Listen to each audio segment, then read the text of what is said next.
Bom, então vamos dar início. Breve recordação do que a gente viu na aula 1. Nós vimos que Deus criou todas as coisas do nada, né? Ex nihilo, isso que significa do nada.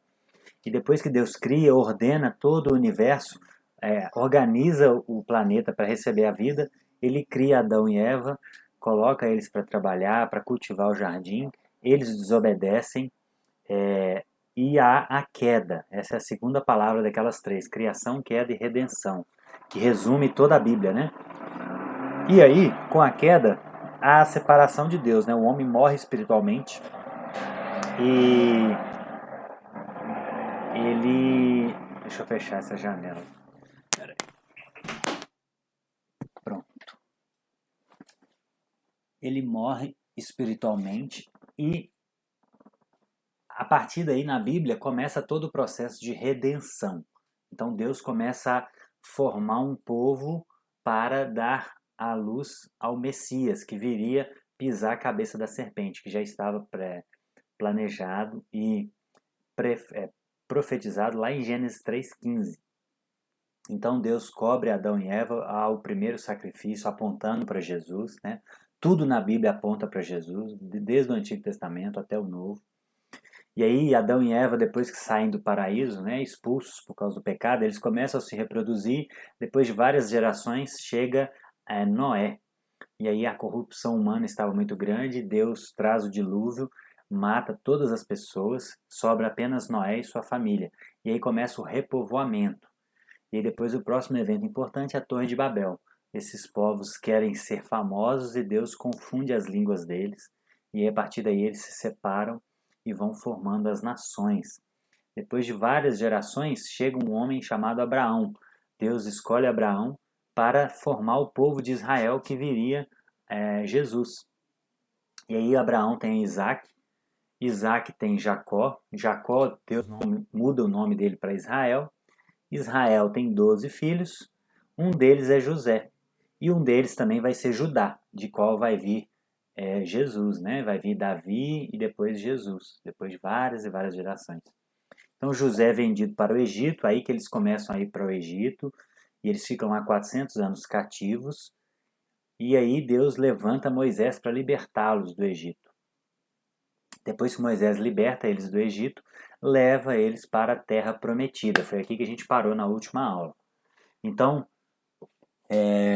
Moisés leva o povo até na terra, 90 dias de caminhada. Lá o povo se torna incrédulo, desanima, e aí Deus faz com que esse povo volte e caminhe 40 dias no deserto, 40 anos no deserto, até morrer toda aquela geração que duvidou de Deus.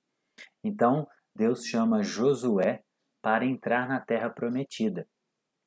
Aí sim, o povo para de ser nômade, para de caminhar no deserto, e a partir de Josué, eles entram na terra prometida. Há aquele massacre, né? Deus executa juízo naqueles povos que ele tinha profetizado desde a época de Abraão. Porém, na sua misericórdia, Deus esperou 400 anos esse povo se arrepender, porque eles praticavam coisas abomináveis a Deus, idolatria, eles queimavam seus filhos em oferenda aos deuses.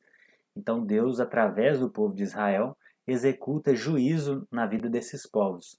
E Deus mata todos eles através da espada de Josué e dos israelitas, né?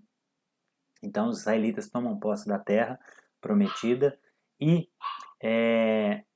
inicia-se um período de teocracia de Israel, ou seja, teo é Deus, né? Cracia é sistema de governo. Então, um sistema de governo governado por Deus.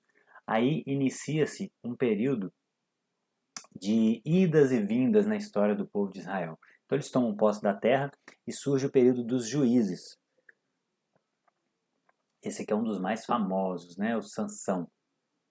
E o que era o período dos juízes?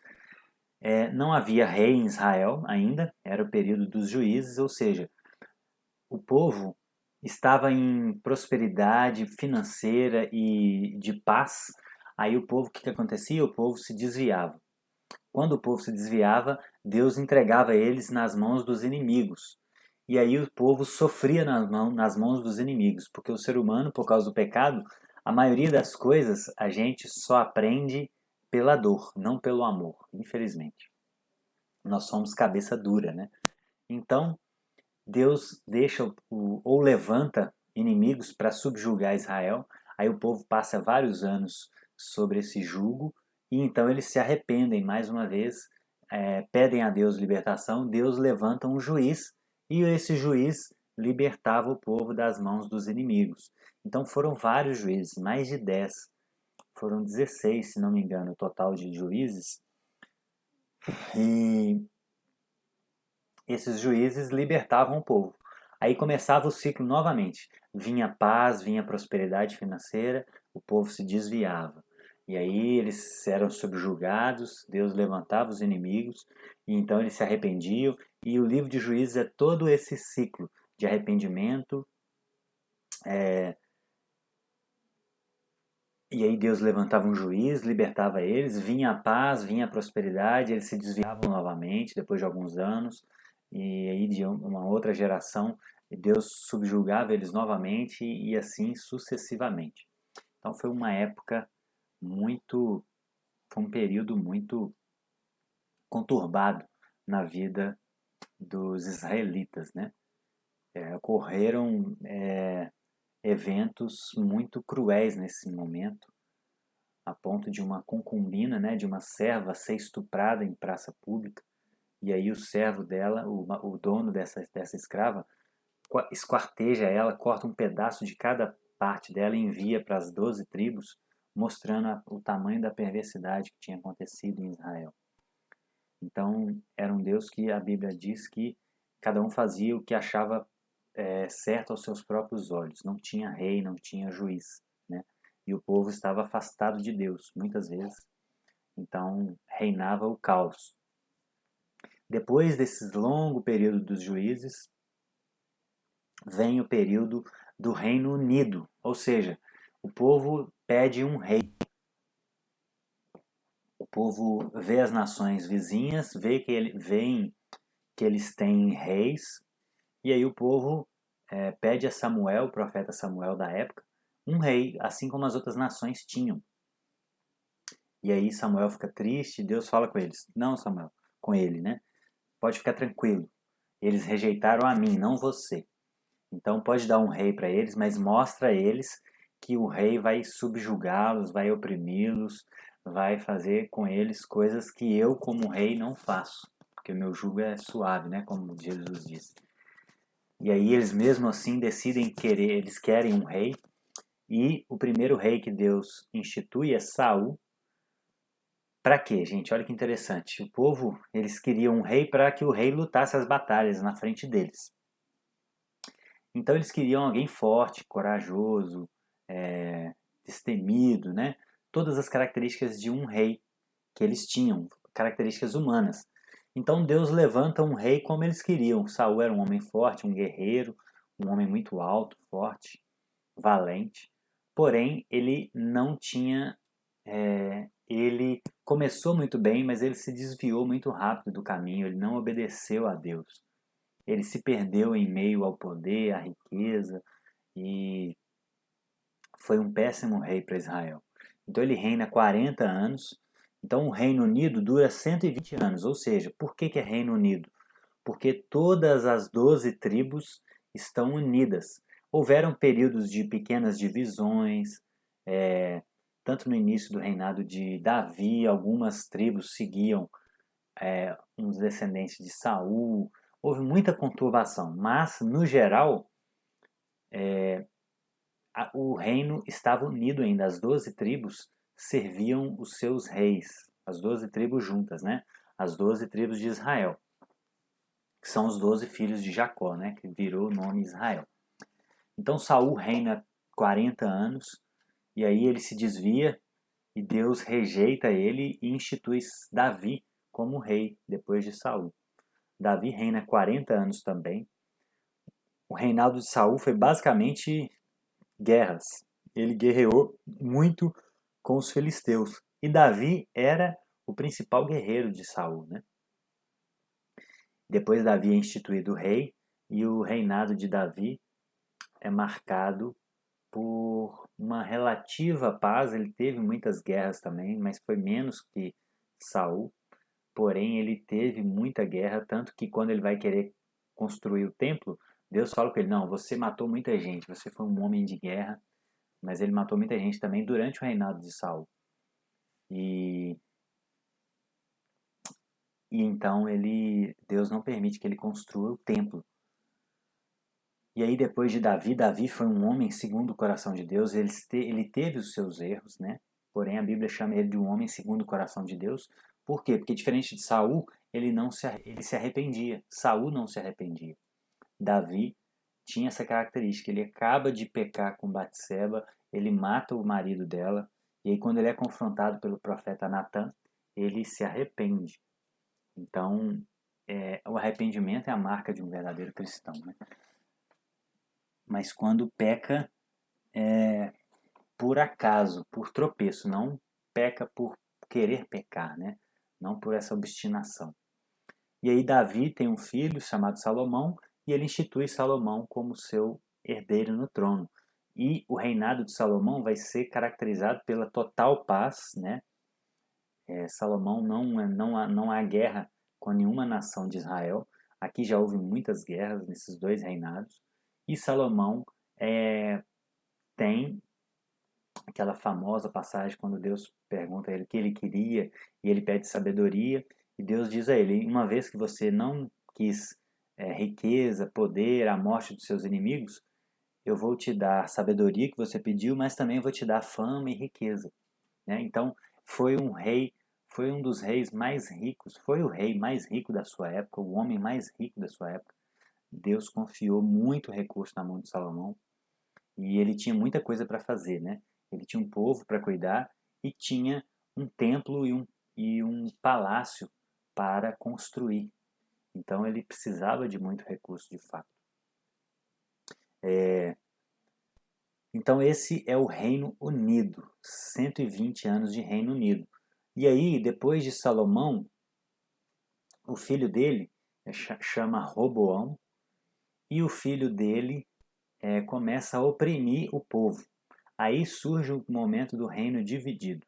Roboão, que é filho de Salomão, começa a oprimir o povo mais do que Salomão oprimia, e aí o povo se revolta. Aí acontece a divisão dos reinos. Ó. Vem o reino do norte, com 10 tribos, com a capital em Samaria. Vamos ver se dá para ver aqui. Israel, aqui ó, Samaria, reino do norte, e 10 tribos das 12 seguem Jeroboão. Jeroboão foi o outro homem que dividiu, né? Roboão, que era o filho de Salomão, ele habita aqui o reino do sul, com a capital lá em Judá, e 2 tribos seguem ele, Judá e Benjamim, se não me engano. As outras 10 tribos seguem um outro homem chamado Jeroboão, no reino do norte. Então aqui inicia-se o período do reino dividido, ou seja, Roboão, filho de Salomão, reina no sul com 2 tribos, e Jeroboão reina no norte com 10 tribos. Então aqui, ó, essas são as 12 tribos.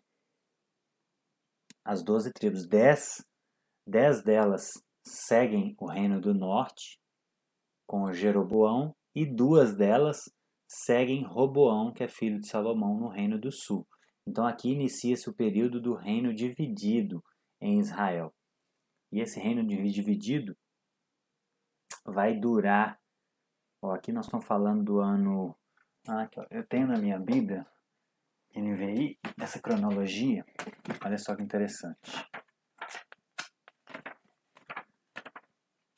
O reino dividido vai começar com Roboão no ano de 900 e vai durar até o ano 722, né, que é a primeira invasão que vai acontecer, o primeiro cativeiro que o Reino do Norte vai sofrer. Então Salomão reina até 930, de 930, na verdade, até 722, ou seja, mais de 200 anos de reino dividido, eles eles estão em uma relativa paz também. Eles têm algumas brigas entre eles, mas eles estão numa relativa paz também. E aqui o que marca esse período é a apostasia. Aqui surge a figura dos profetas. Esse é até o próximo slide. Ó. O que acontece? Quando esse povo se divide, eles apostatam, eles abandonam a Deus. Então, existe uma sucessão no Reino do Norte, praticamente todos os reis são maus. E no Reino do Sul, existem alguns reis maus, existem alguns reis bons. Então começa-se a alternar a ascensão de um rei bom com a ascensão de um rei mau lá no Reino do Sul. E no Reino do Norte, todos os reis são maus. Então esses reis começam a fazer com que o povo fosse idólatra. Eles constroem altares, eles fazem coisas que Deus repugna. Então Deus começa a alertar o povo por meio dos profetas. Então os profetas surgem nesse período de forma mais intensa. Então tanto os profetas maiores, né, que são Isaías, Daniel, Jeremias, Ezequiel, eles alertam o povo por o pecado deles. E a mensagem deles basicamente é o seguinte: olha, vocês estão em pecado, vocês estão fazendo o seu povo pecar, vocês reis, e vocês também, o povo, né? Ele se dirige tanto aos reis quanto ao povo. E se vocês não se arrependerem, vocês vão sofrer o juízo de Deus. Deus vai mandar os inimigos e vocês vão ser levados ao cativeiro. Então essa é a mensagem principal dos profetas. Eles surgem nesse período do reino dividido, alertando os reis e o povo dos seus pecados, a mando de Deus, né? Deus chamava esses profetas. Então esses profetas que eu falei, os maiores, Daniel, Ezequiel, Jeremias, Isaías, eles são os profetas maiores. Por quê? Porque eles escreveram mais, né? Não tem a ver com importância, tem a ver com a quantidade de coisas que eles escreveram. Então, Isaías, Jeremias, Lamentações de Jeremias, né? Ezequiel e Daniel são são 5 livros dos profetas maiores. Depois começam os profetas menores, Oséias, Abacuque, enfim, são aqueles livros pequenininhos, Joel, e são livros bem específicos, Amós, Obadias, Ageu. Esses profetas menores são livros menores e todos eles estão dentro de algum desse contexto, ou antes do exílio, ou durante o exílio, ou após o exílio. Então esse é o outro ponto aqui, ó, que são os exílios. Então de 930 até 722, Deus foi alertando os reis e o povo da sua maldade e eles não se arrependeram. E aí o que Deus fez? Levanta a Síria, que era um reino muito forte lá na época de Israel. Em 722, a Síria invade o reino do norte. A Síria invade esse reino aqui, ó. A Síria invade e leva eles todos cativos para a Síria. Então aqui acontece o primeiro cativeiro, né? O cativeiro assírio. E o reino do sul continua. Então, alguns profetas, tanto maiores quanto menores, ou eles estão aqui, ó, antes de 722, profetizando que o reino do norte iria ser invadido por uma nação, ou eles estão lá no reino do sul falando que eles iriam também enfrentar um exílio que ocorreu no ano 587. Então, no ano de 722, os assírios invadem o reino do norte. Aí passa-se 120, 140 e poucos anos, o reino do sul é invadido pela Babilônia. Aí surgem os profetas, como por exemplo, o mais famoso deles é Daniel.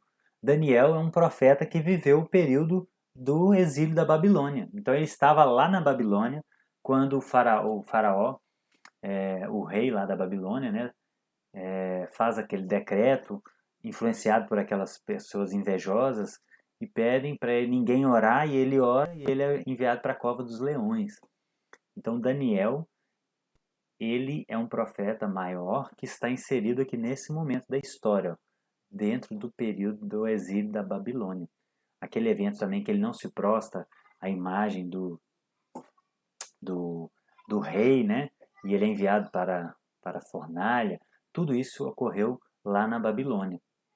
E aí, no ano 539, ou seja, o povo de Israel já estava todo bagunçado, já tinham sofrido, cada um dos reinos já tinha sofrido um exílio. Vem o período dos persas. Os persas invadem a Babilônia e dominam o povo de Israel, porém a dominação dos persas é mais permissiva. Então os assírios levam todas as pessoas para a Assíria para trabalhar lá, todos os judeus. Os babilônicos levam os melhores para a Babilônia e povoam lá no Reino do Sul com pessoas da Babilônia, né? E os persas, não. Os persas, eles dominam o povo de Israel, dominam a Babilônia, expulsam os babilônios, dominam o povo de Israel, mas eles deixam que eles tenham a religião deles, que eles cultuem a Yahvé, que era o Deus deles. Aqui inicia-se a reconstrução de Israel, com Esdras e Neemias. Então, o livro de Esdras e Neemias está inserido nesse contexto aqui, ó, a restauração dos muros, porque todas essas invasões, eles destruíram toda a cidade. Então o templo que Salomão fez foi destruído aqui, ó. O templo estava lá no Reino do Sul, né, em Jerusalém. E o templo foi destruído, os muros da cidade foi destruída. Essas invasões geralmente eram muito agressivas, muito violentas. Então, no período dos persas, ocorre a reconstrução. Esdras e Neemias começam a reconstruir Jerusalém. Então reconstroem os muros, reconstroem o templo. Então, essa reconstrução demorou alguns anos, e depois que eles reconstroem, né, aí surgem alguns outros profetas, como por exemplo Malaquias. Malaquias é o último profeta do Antigo Testamento, e ele viveu um pouco depois desse contexto aqui, ó, de reconstrução dos muros, perto do próximo ponto, que é o período interbíblico. Ou seja, quando você olha a sua Bíblia, lá no livro de Malaquias, acaba o livro de Malaquias, aí tem uma página em branco, ou então algum estudo, né, como é a Bíblia de estudo aqui, algumas páginas de estudo, falando de um período chamado período interbíblico. Malaquias escreve o seu livro no ano de 430 e Jesus vai nascer no ano 1 depois de Cristo, né, no ano 0, na verdade. Então, durante 430 anos, Deus permanece sem revelação. Deus não quer dizer que Deus ficou calado, né? Esse é um termo não muito preciso. Mas Deus não levantou profetas como ele levantou no povo de Israel antes. Deus já tinha se revelado na Escritura, né? E Deus, ele não traz nenhuma revelação a mais nesse período. Então a gente não tem textos inspirados por Deus como regra de fé e prática. Alguns livros que existem desse período, que existem na Bíblia Católica, por exemplo, que eu li ano passado, são interessantes do ponto de vista histórico, como o livro de Macabeus, por exemplo. É muito bom, que narra essa guerra que ocorreu. Então, só para vocês entenderem, Malaquias é o último profeta do Antigo Testamento, no ano 430, e aí inicia-se o período dos persas. Os persas, eles reinam até o ano 331 a.C. Ou seja, eles reinam, na verdade, desde o ano 539 até o ano 330, quase 200 anos, mas aqui é o período que encerra-se a revelação, né? Malaquias estava profetizando nesse período aqui. Então, de 430 até o ano 1, é um período de ausência de revelação de Deus, de, de revelação escrita da Bíblia, né? De inspiração bíblica. Então os persas reinam até o ano 331, depois surge Alexandre o Grande, o grande guerreiro grego, e ele domina o reino dos persas, e o povo de judeu está tudo aqui, ó. O povo de judeu é subjugado por todos esses povos. Então os gregos dominam o povo de Israel, a Palestina, aquela região, do ano 331 até o ano 167. Aí, do ano 167 até o ano 63, surge o período dos Macabeus. Macabeu era um judeu que se revoltou contra os gregos, contra essa opressão que eles sofriam. Eles não aguentaram mais e eles se rebelaram, fizeram guerra, pegaram em armas, houve muita guerra e ele, com seu exército, junto com outros judeus, eles conseguiram se libertar durante 100 anos dos gregos. Então eles foram muito tiveram muito êxito nisso. Então eles ficaram 100 anos no poder. Então o povo achou que tinha acabado a opressão que eles iriam sofrer, né? Porém, no ano 63, surge o Império Romano e os romanos dominam. Aqui já estamos perto do nascimento de Jesus. Então todo esse contexto aqui, ó, grego, romano, ó, aqui que vai trazer o contexto histórico para o nascimento de Jesus. Né? O contexto grego e romano, porque os povos naquela época, quando eles dominavam uma nação, eles queriam impor sua cultura. Então os gregos ensinavam a língua grega. Por isso que a Bíblia que Jesus e os apóstolos tinham em mãos era a Bíblia chamada Septuaginta grega, que foi escrita no ano 250 antes de Cristo, nesse período aqui, ó. O que é Septuaginta grega? É a tradução do Antigo Testamento para o grego. O Antigo Testamento foi escrito em hebraico, que era a língua dos judeus. Porém, como os gregos já estavam dominando há muito tempo, muitos judeus nasceram nesse momento aqui e já nasciam sabendo falar apenas grego. Então os judeus viram a necessidade de uma tradução do Antigo Testamento em hebraico para o grego. Aí surge a Bíblia Septuaginta grega. Oi?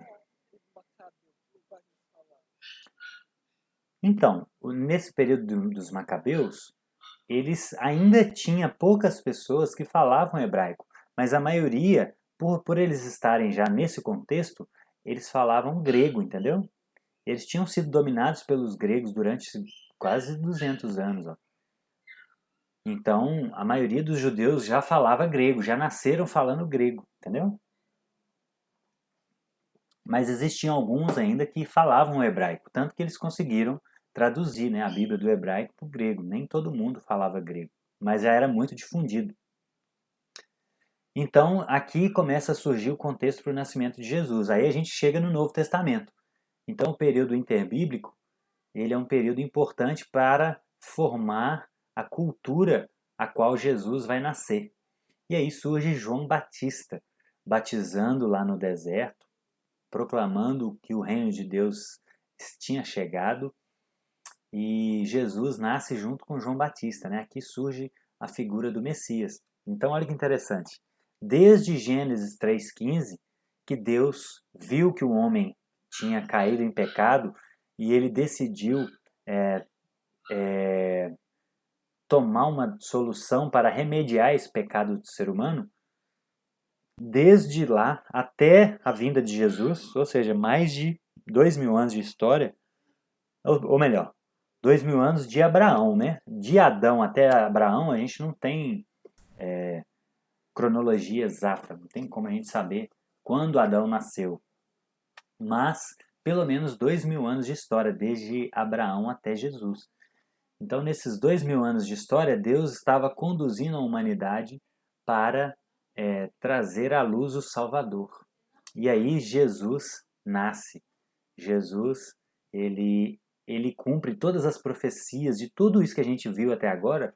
Jesus cumpre todas as profecias do Antigo Testamento, prega as boas notícias, né? O Evangelho. Evangelho no original significa boas novas, boas notícias, né? Jesus, ele escolhe 12 discípulos para ensiná-los o Evangelho, morre, ressuscita e envia esses 12 discípulos para pregar a todos os povos até os confins da terra. E aí a gente entra no próximo período, que é a divulgação do evangelho, que era basicamente oral. Os judeus, eles tinham a prática de decorar muitas coisas. As orações eram colocadas em formas de música para facilitar a memorização, né? Então existia muita métrica, muito ritmo. Então era muito fácil para o judeu. Tinha judeus que decoravam todo o Antigo Testamento, sabiam todo o Antigo Testamento de cor. Então era muito impressionante a capacidade deles de decorar. E aí o evangelho inicialmente é divulgado pela via oral, pela pregação falada do evangelho. E aí Paulo, Pedro, os apóstolos começam a viajar e expandir, criar outras comunidades, criar igrejas, fundar igrejas, e aí surge a necessidade de uma comunicação entre essas igrejas. Surgem as cartas, né? Paulo, principalmente, foi o que mais escreveu. Ele escreveu quase a metade do Novo Testamento. Ele escreveu muitas cartas para comunicar com essas igrejas que ele tinha fundado. Então, e essas cartas posteriormente se tornarão a Bíblia. Se tornarão a Bíblia. Paulo ele morreu no ano 64. Paulo e Pedro, né? Então é nessa época que surge esse sinal do peixe, porque Nero começa a perseguição dele no ano 64. Então ele começa a queimar pessoas em praça pública, a colocar os cristãos no Coliseu para que eles fossem mortos pelas feras. E aí estava sendo perigoso ser cristão. Então, como Jesus multiplicou os peixes, né? Então eles faziam a metade do peixe no chão. Se a outra pessoa fizesse a outra metade, é porque ela era cristã. Se a pessoa não fizesse nada, é porque ela não tinha entendido o código. E aí, gente, depois dessa comunicação entre as igrejas, surge a última palavra do nosso resumo, que é a consumação, né? Criação, queda, redenção. Ou seja, a consumação é o ápice da redenção. Deus ele veio redimir todas as coisas. Jesus, quando ele morre e ressuscita, ele inaugura o reino de Deus na terra. Então, na teologia, a gente costuma dizer que a gente usa duas expressões, o já e ainda não. O reino de Deus já veio, porém não em sua plenitude. Então, nós cristãos somos chamados para trazer a realidade da redenção de Deus para este mundo. Então, isso em toda a nossa vida, através do que a gente fala. Então, quando a gente deixa de falar palavrão na nossa vida, quando a gente se converte, o que a gente está fazendo? A gente está trazendo os princípios do reino de Deus para essa terra agora, para que as pessoas experimentem um pouquinho do que será no céu, quando Jesus voltar e consumar todas as coisas. Então, quando a gente trabalha naquilo que Deus nos chamou para fazer, e não por dinheiro, ou para ficar rico, ou por fama, ou por poder, quando a gente trabalha na nossa vocação, a gente faz o que a gente ama e a gente vai fazer com excelência, com muita vontade e com gosto de vida. Então, quando a gente faz isso, a gente está trazendo um outro princípio do reino de Deus e trazendo aqui para a terra, que é um princípio da justiça, da verdade, que é prestar um bom serviço, abençoar a vida das pessoas com o nosso trabalho, seja ele vendendo algum produto de qualidade para abençoar a vida das pessoas, vendendo um serviço de qualidade, como é o meu caso como educador físico. E eu estou tentando ser um excelente educador físico, ajudar pessoas a melhorarem a sua saúde, a passar em concurso, enfim. Tudo isso para mostrar para as pessoas que um dia virá Jesus e vai restaurar todo esse universo, incluindo o planeta Terra, e um dia elas não vão precisar mais lutar contra as doenças, não vai ser tão doloroso ter uma vida saudável. Então, cada uma pessoa, na sua vocação, ela está trazendo e cooperando, como Paulo diz em 1 Coríntios 2,9, cooperando com Deus na redenção de todas as coisas. Então, a fé cristã é maravilhosa por isso, porque nós somos colegas de trabalho de Deus. Deus nos chamou para ajudá-lo a restaurar a criação. Isso é maravilhoso. E isso dá um novo significado para o trabalho, né? Porque na nossa aula de vocação nós já falamos sobre isso. Nas culturas gregas, romanas, o trabalho era visto como uma maldição. E muitos cristãos hoje ainda acham que o trabalho é uma maldição, porque depois da queda, o que Deus fez? A gente falou isso na aula passada. Falou com Adão: do suor do seu rosto comerá o seu pão. Porém, o que Deus estava fazendo ali era dificultando o trabalho e não punindo o Adão com o trabalho. Porque antes da queda, Deus já tinha dado o trabalho para Adão. Gênesis 2,15. Deus colocou ele lá para cultivar e guardar o jardim. Então, o trabalho é maravilhoso. O trabalho é uma das formas que a gente tem de ajudar Deus a restaurar todas as coisas. A gente pode ajudar Ele pregando o Evangelho, criando bons filhos, ajudando a igreja, ajudando pessoas, fazendo obras missionárias, por exemplo, fazendo caridade. Mas o trabalho é uma forma excelente da gente cooperar com Deus na redenção de todas as coisas, né? Fazendo a nossa vocação, cumprindo a nossa vocação. Então, gente, um exercício que eu deixaria para vocês é vocês depois olharem para esse. Quem não assistiu a primeira aula, assista a primeira aula e depois essa segunda aula. E aí, vocês tentarem refazer toda a história bíblica só com esse slide aqui, ó. Então vocês irem contando. Imagina que vocês vão contar uma história para alguém e aí você vai contando. Olha, no princípio Deus criou todas as coisas, criou Adão e Eva e eles pecaram, houve a queda. E aí aqui faltou um aqui de Noé, né? Antes dos patriarcas tinha que ter aqui um de Noé. E aí Deus criou Adão e Eva, eles pecaram, e aí o pecado entrou na humanidade, e depois de várias gerações a terra estava corrompida, Deus chamou um homem chamado Noé, e aí Deus fez uma aliança com ele, matou todas as pessoas e preservou ele e a sua família. Depois de Noé, depois de algumas gerações, surge um homem chamado Abraão, aí entra no período dos patriarcas. Então, a ideia é você dominar essa é o que a gente chamou na primeira aula de metanarrativa, que é essa história que está por trás de tudo, que é essa história, essa linha do tempo, né? Por isso chama panorama, é uma linha do tempo, é uma história bem superficial. E aí, dentro de cada livro, você vai ter várias histórias que vão complementar essa metanarrativa. E aí você vai contando a história de Abraão, de Isaac, de Jacó. Jacó teve 12 filhos, veio José. José foi mandado para o Egito, foi vendido para o Egito. E aí houve fome, o pessoal todo foi para lá para o Egito. Eles ficam lá 400 anos como escravos. E aí Deus levanta Moisés, a gente está aqui, ó.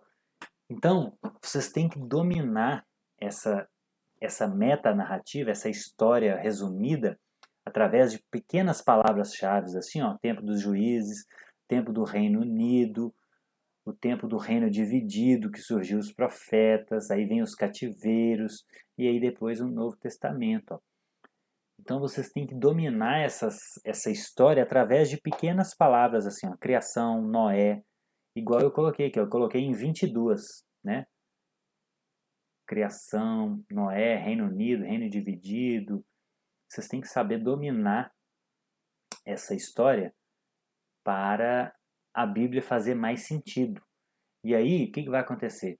Depois que vocês tiverem dominado, a gente vai entrar